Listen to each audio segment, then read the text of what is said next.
Lecture matter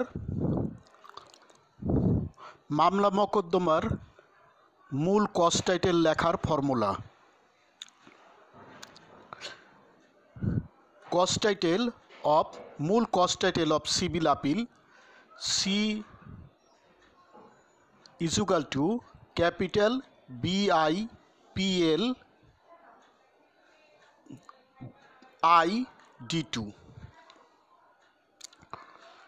hair এখানে C সমান মূল cause title of civil appeal, B সমান being aggrieved by and dissatisfied with the dot dot, I সমান impugned judgment and decree dated dot dot decree signed on dot dot whole first bracket, P equal to passed by the dot dot, L equal to learned joint district judge first court Dhaka, I equal to in title suit number dot dot of dot dot, D সমান declaring the suit oblique dismissing the suit, D সমান the appellant defendant begs to prefer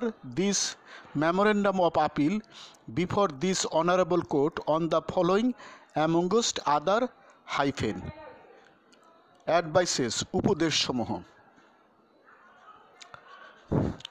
এই cause টাইটেলটি, এই মূল cause টাইটেলটি অর্থসহ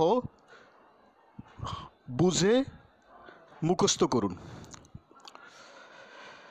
এই cause টাইটেলটি যদি আপনারা বুঝে মুখস্থ করেন, প্রতিটা মামলার কজ টাইটেল সামান্য একটু চেঞ্জ করে, গ্রামাটিক্যালি একটু চেঞ্জ করে আপনারা হাইকোর্ট পারমিশন পরীক্ষার উত্তরপত্রে দিতে পারবেন।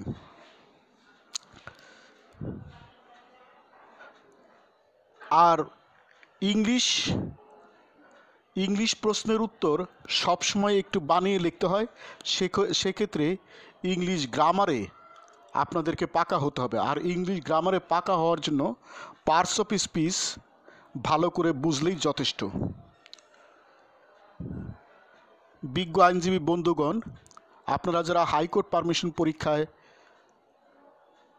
দিতে চান তারা আমার এই ফর্মুলাটি মুখস্থ করুন এবং মূল কজ টাইটেল অফ সিভিল আপিলের সহজ কৌশল ভালোভাবে শিখুন। লেকচার সমাপ্ত।